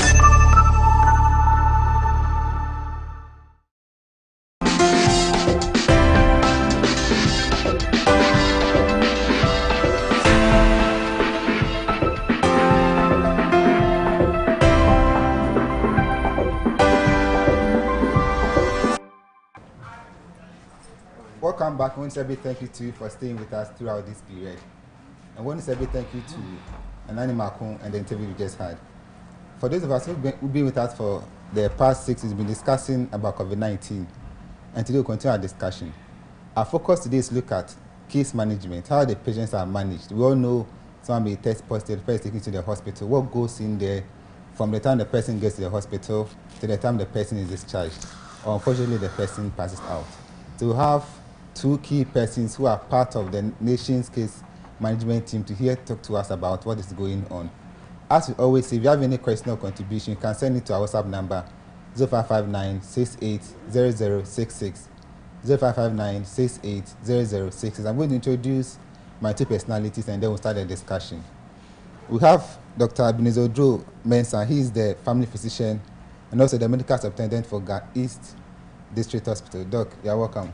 Thank you. How are you doing? I'm doing well, thank you. Thank God. And then we have Madam Evelyn Dowona. She's the nurse in charge at the treatment center at Ga East District Hospital. Madam Dowona, you're welcome. Thank you. I want you to talk to us briefly about Ga East. Many people have, if you remember when the case started coming up, Cape Coast, they were fighting against having an isolation center in Cape Coast in other areas. And you accepted to have your place as a treatment center. What does it feel like? And what goes on there? Well, thank you, and good afternoon to our listeners. Yes, Ga East Municipal Hospital is located in Kwabenya. There's a 100-bed facility which was commissioned by the President, His Excellency Nana Dankwa Akufo-Addo, on 6th November. Okay. Yes, and we've undergone some trainings. The hospital was supposed to commence official clinical work in March. Okay. But then, somewhere February, we were alerted to the fact that we may have to provide some services for COVID-19. Okay. So the team of health personnel there began training late February into March, until eventually we had our first COVID-19 confirmed patient on the 21st of March. Okay. And since then, the entire hospital has been committed to managing COVID-19 patients. Okay. So it means that the main idea for building a hospital was not for COVID-19 cases. Not at all. It was for clinical work to serve the people of Kwabenya, let me say of Ga East municipality. Okay. But eventually ended up having to be used for COVID-19. Okay. And how are the people taking it? They still live around Kwabenya? Well, I'm sure initially they might not have been very happy about the idea of their first Ghana Health Service Hospital being turned into a treatment center. But with the way things have gone in the country, I believe it was timely that the President commissioned the hospital around the time they did, so that such a facility was available immediately to help manage patients. Okay. So we haven't had too many issues since then. Okay. Madam, how does it feel like working on patients who have COVID-19? Do you also face a stigma the patients face, or because of health workers, you don't go through all of these things? Oh, we go through some of them. Initially, it was great working in the new facility. We're all happy. We got some few trainings, and it seems like most of my colleagues have taken in charge of most of the activities there. And all of a sudden, my boss said, this is what we use the facility for. Being an IPC coordinator, I was okay. Because the only thing to beat the COVID-19 is adhering to IPC practices. What IPC is? And infection prevention and control. Okay. So as for the stigma, in fact, we have faced some. Okay. Times when we even tell the patient to adhere to social distance, they feel like we are stigmatizing them, this kind of discriminating. We don't want them to come closer. We also go to town. That was last week. We went to town to get them some caps. And the woman saw, in fact, unintentionally, we went with our name tag. And she said, you are from the Gahis hospital. You people are managing the COVID. And she didn't want to sell the things like, you put your thing, the cap, no, we are now fine. That kind of thing. So we were like, oh, for this thing too shall pass. So very soon we know it will be over. And we pray so. We pray so. What about your families? Are you having these two go home? Do you sleep them in the same bed, or you're having some RPC in their house? For the past 6 weeks, I haven't been going to their house. I've been given an accommodation, courtesy my boss here. So I stayed in the accommodation and work over there. So we only do video calls, we talk and all that. But talking about going home, I think tomorrow there I will go home. Well, just to add to that, we were lucky to have some accommodation on site. So for those who requested for accommodation, we provided some places for them to stay. Yes, and for those who needed to go home, well, our policy is to ensure that no staff member falls ill or gets infected with COVID, with the virus. So we've tried very much to adhere to strict infection prevention control measures. Yes, I always tell my staff, if you are afraid to go home because you infect your relatives, then you are not safe to work with us, because then you are likely to infect with the staff as well. So we try to maintain strict infection prevention control measures. But for those who do not want to go home, we provide place for them. For them to leave. Yes. Okay. So let's try this. When the patients are brought by the ambulance or any other means of transport, what happens next? And this, I'm talking about someone who has tested positive. The person has been brought to your place. What happens? How's the process like? We can go through the process and see. Okay, let me start by saying that we, the doctors, coordinate the transport and translocation of the patients. So we get information from our colleagues within the communities that the patient has been tested positive, because our hospital only manages confirmed patients. Yes, and then we communicate with the National Ambulance Service. They bring the patient to us.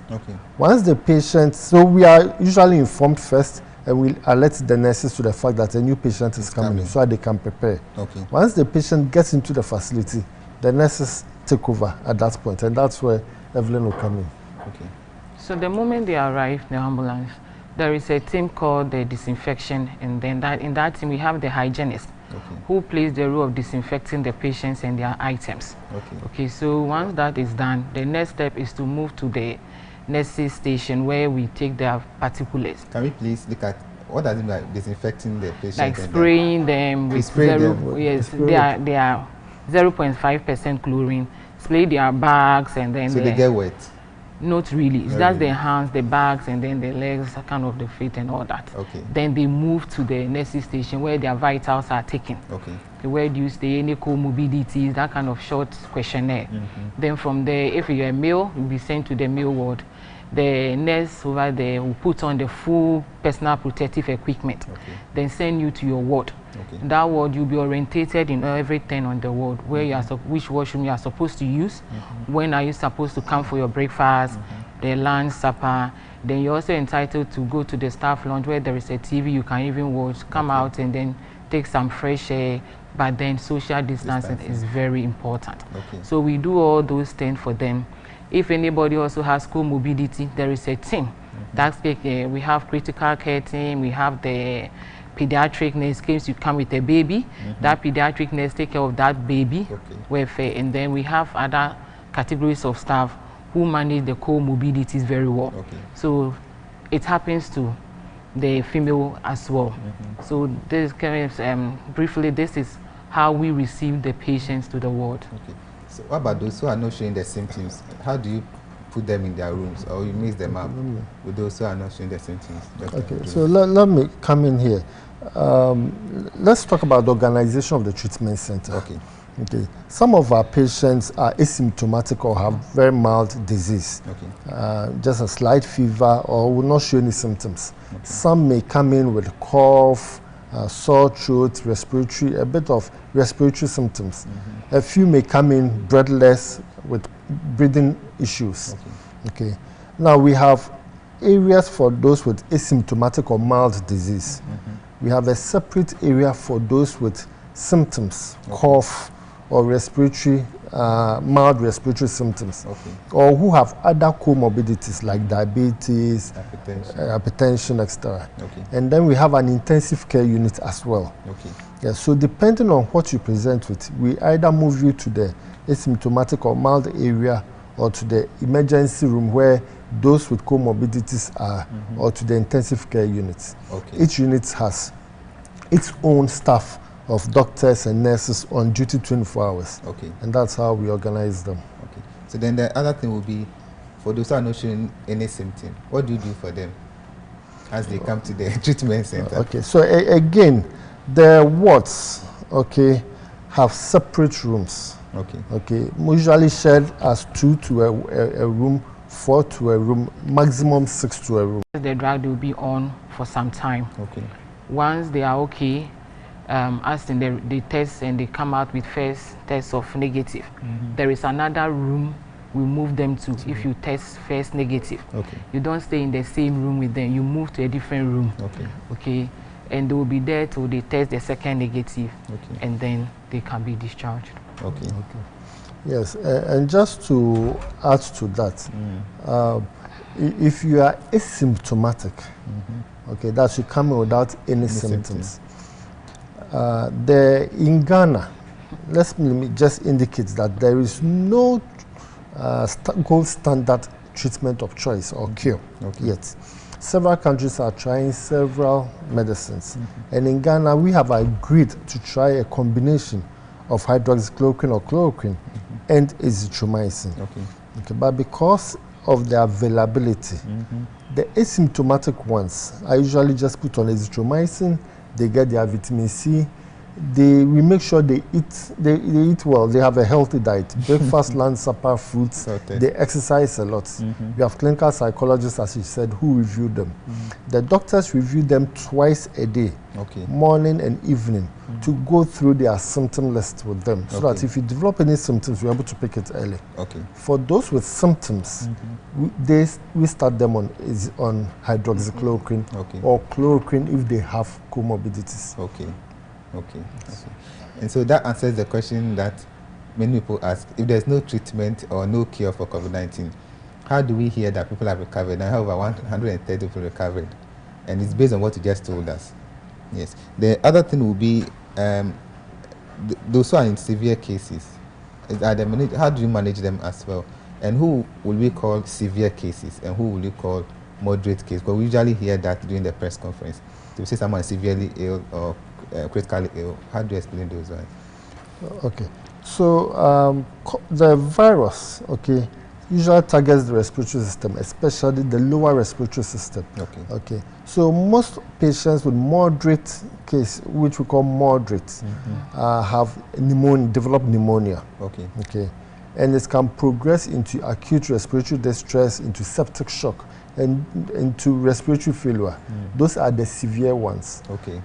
For those who develop pneumonia, we usually manage them with antibiotics. But then we review them more critically. So the monitoring is more intense. And we move them into the emergency room. For those who require intensive care units, because as your respiration fails, we need to be intubated. They will move into the intensive care unit, and we have clinicians there. So we intubate them and we keep monitoring them until they recover. So, do you have anybody currently on ventilator, as we usually say, now they are mild, as we say in Ghana case? Currently, we have 3 patients in intensive care units. We've extubated 1, he's doing well. The other 2 required oxygen therapy for a period, but they are all stable. What accounts for we having more mild cases?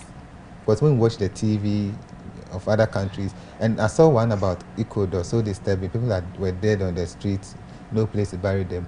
What makes our case different from theirs? I believe that a lot of the interventions government has put in has led to the reduction in the numbers. Yes, we can debate that we should have closed our borders early, but I still believe we did the right thing by closing the borders. Okay. So we managed to quickly isolate potential or suspected patients, okay, and eventually most of them ended up in Gais, okay, and those who tested positive. That we were able to reduce the chances of community spread. Okay. So we've managed to control the numbers. Let's be careful out there.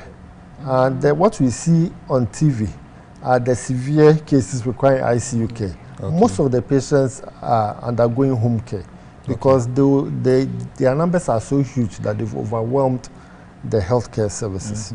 We are lucky. We've managed to keep it under control to a large extent and keep the numbers low. Okay. But if we do not maintain social distancing, we do not reduce the spread by reducing shedding of the virus into the environment, onto surfaces, then we are going to see the numbers we are seeing in other countries. Okay. Madam Evelyn, do you allow patient relatives to visit them whilst they are there, or nobody comes close to them? Well, there is a security at the gate, and our protocol is if a family member or relative comes to visit, the person can call you on the phone, tell the person whatever you need. But if you come with items, the security officials will alert us. We go for it and disinfect and then hand over to the patient. You talk to the patient, but as in visiting the patient, as it happens in our hospitals, it doesn't happen like that. We initially we allow some of them, but they stand very far and talk to the patient. Let me say even 50 to 100 meters. Yeah, that's to talk to them, see them shouting and all that. But it's for their own safety. Yes, let me just add. We initially used to encourage relatives to come in and visit, especially for those who are just returned from outside the country. Okay, but then the perception, I think the perception out there, people do not understand the condition we're dealing with. So when they went back into the community and said, well, I've just visited Ekow Soama, then they now were considered contacts. But then really, by visiting did not mean you had direct interaction with the person. So there was always a distance. You stand quite a distance away from the person, and then you have whatever discussion you need to have. Okay. But we had to stop it because, again, the backlash wasn't the best. People did not understand what was going on and assumed that they have had direct physical contact with their relatives when they come there. That's how come we have to stop that. Maybe I'll also add this. In case someone dies, what happens to the burial? Does a relative, the family come for you to bury? What is the protocol like for that? Well, we unfortunately have had a number of deaths. Okay. Under such circumstances, the burial is handled by the government. Okay. So for the deaths we've had so far, it's buried by the state. We support the family to undertake the burial. We do not hand the body over to the family. So you make your arrangements for burial, you bring the coffin, and we support you to bury. We have identified a site for burial. If you have a site, it will be assessed by, we have the environmental team from the Accra Metropolitan Assembly. They will assess it and determine if it's the best place to undertake the burial, and then we'll support you. But we do not hand over the body to you. But they can come around during the burial. Yes, you can have a few people around. And there's social distancing too. Yes, this is the 2 meters or the 100 meters. Not the 100 meters, definitely 2 meters. Yes, but we do not let you handle the body. Yes. Okay. Let me say this to our viewers that we'll be taking calls any moment from now. We want to ask Dr. Ebdo Mensah and Madam Evelyn about how they manage the case. That's some of the questions that we've been having all this while. Now, there are any question you have concerning how the patients are managed, can call us and then they can answer it for you. The number is 0302 959065. And then the WhatsApp number too is 0559 680066. All right. So just keep your WhatsApp messages coming and I'll read them to you. The other point what we want to look at is the recovery. We are so, initially we were having, no recoveries at all over some time. Now we start having recoveries. How do you declare someone recovered? And is it true recovery or paper recovery? So that we have to know. Yes. Well, how do we first of all diagnose COVID-19? It's by laboratory testing. We take a nasal or oropharyngeal swab. We put a swab into your nose or mouth, or we take a sputum sample. We take it to the lab and then we run it, and it tells us whether you are positive or not. So it's the same process. On the average, by the 14th day, some patients might start recovering up to day 21. So we usually do a repeat test 14 days after your first test. If you test negative at that time, we repeat the test after 24 hours. If you test negative again, that's a double negative, then you are deemed cured. Yes. If you test positive at day 14, we wait until day 21 to repeat the test again. And if you test negative this time around again, after 24 hours, we repeat the test. So if you are declared cured, it means that you've had 2 negative tests for COVID-19.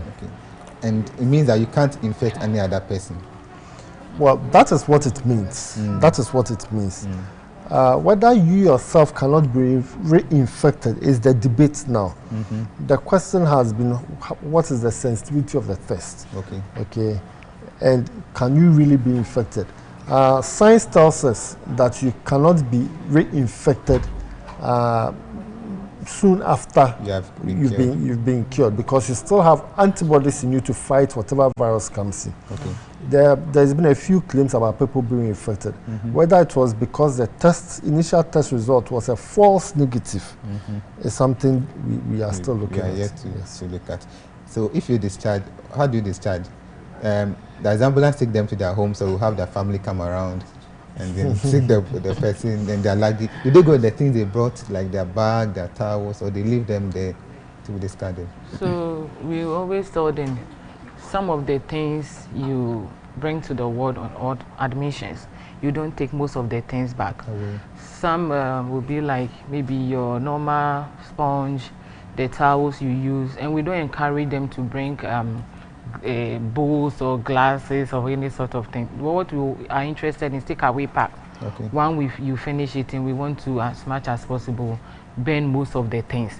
So they only go with their bags and some few clothes they came with. But then, before you are discharged, you'll be cancelled. Then we give you some protocols to adhere while going home. The team will disinfect you, and then the ambulance will take you home. Then there are times when the number is very huge and they are going home. The national, the military bus will come around and convey them to their various destinations. And is that not part of, and what's contributing to the stigmatization if the ambulance must bring the person from whoever knows this person is coming from the treatment center? Couldn't there have been any other arrangement? Well, there's a condition that can spread very easily, so we need to be careful how they are handled. Yes. Even on discharge, when we tell you you are cured, we still advise that you stay in isolation for a minimum of 1 week before you start interacting with the general population. So it's important that we adhere to these guidelines. Why do we even stigmatize them in the first place? There's a pandemic everywhere in the world. It's being experienced. Presidents are falling ill with this. Ministers are dying. There's nothing to stigmatize somebody about when it comes to COVID-19. One of the questions that comes is from Madam Clara Taylor. She says that she wants to inquire if a person who dies' body is infectious, the reason why the government want to bury. Is the dead body infectious? Yes. Once you die, there's a virus. It's in the respiratory tract. Studies are still ongoing, but it's always important that for a condition where there are many more unknowns than knowns, you treat the body cautiously. Yes. Ebola came, and we had similar issues with Ebola. A lot of other viral conditions have come in. So we are very cautious with how we handle such bodies. That is how come the government wants to supervise the burial. As I said earlier, we make sure the body is in a casket, and then we supervise the burial. It does not necessarily mean we take the body and go and bury. Okay. We'll allow you to do what you need to do, but we'll supervise movement of the body, preparation of the body into a casket, and then we'll go and supervise the burial. Yes. And now let's talk about the team, those who work in the treatment center. What kind of people work there? Because now I know that we have a barrier people, or sanitation guys, the environmentalists. What are other people who work in the treatment center? We have the biomedical scientists. Okay. We have the laundry officers. Okay. We have the cleaners, like you said. Then we have the clinical psychologists. We have the health information officers. We have nurses from various backgrounds, like I mentioned. We have critical care nurses. We have pediatric nurses. We have midwives. We have general nurses. Okay. We have there's one more, perioperative in case of any surgery, because it's a hospital. So we have the perioperative, we have the anesthetics, etc. And then we have the administrative staff. Okay. Okay. Then again, we have the security to kind of protect us. Okay. That means that it's like almost everybody works there. It's a hospital. So the entire unit works, but we have different roles. The roles do overlap. So for example, when the team enters into a treatment center where the patient care area is, a doctor can play the role of a cleaner at that point. Okay. Again, you don't want to, you want to regulate the use of the personal protective equipment. You don't want to waste these things. They're expensive. Okay. So at any point in time, if let's say 2 persons enter the patient area, a doctor and a nurse, and a part of the room is untidy, you want to call a cleaner to come in and do that. The doctor and nurse will have to take care of that. Yes. So the roles overlap, but we definitely have our core roles, but we always overlap. We always support each other so that we can conserve the personal protective equipment and be efficient in the way we manage our patients. So what will you tell a family member of a nurse or doctor who works in the treatment center? That's a difficult one. Well, it's difficult. I have had issues myself with my partner, with my spouse and children, because initially they had difficulty accepting that I go in there and come back home. Out. Yeah, so it's difficult, but we need to also be supportive. These are healthcare personnel who are risking their own lives, okay, to prevent COVID-19 from coming to you in your homes, okay. So let's be supportive, let's be understanding. We need to encourage them to adhere to infection prevention and control measures. And whenever we go out there, we remember we have family back home. So we need to stay safe so that our family also stays safe. But our family also needs to be supportive of us. Okay. So we'll be rounding up soon because we had a lot of programs run. But Evelyn, can you please speak to us briefly about the IPCs, the hand washing and those things briefly, so we can, those of us who are at home can also learn something from that. So, and I see the masks. We can talk about the masks because we all have our masks here. Yes. So I don't know. In fact, my advice is we need to wash our hands frequently, and then we should avoid touching our face. Okay. If you are going out, it's advisable to put on your face mask. Sure. Adhere to good cough etiquette. Okay. Then again, with regards to the PPE, in the facility is different, but out there, if you have your masks, if you have any sort of the mask, now we have masks with some kind of face shield, so you can also put down one on. Okay. And I like the fact that people are in town and they are all putting on face masks. People are washing. You go around and you see every shop has hand hygiene set, and I think it's the best way to go. Okay. So we should sustain it. Okay. Okay. So take your last words, Dr. Drew, and then Madam Evelyn. And we'll bring our discussion to a close. Yes, please. Yeah, thank you very much. COVID-19 is real. You meet people talking on the streets and it's like, oh, there's nothing going on. Until you get to a treatment center and see what's happening, then you realize it is real. We need to protect ourselves. Let's adhere to the President's directive. Social distancing is important, but most especially hand hygiene, and then wearing the face masks. The face masks helps us to prevent spreading the virus onto others.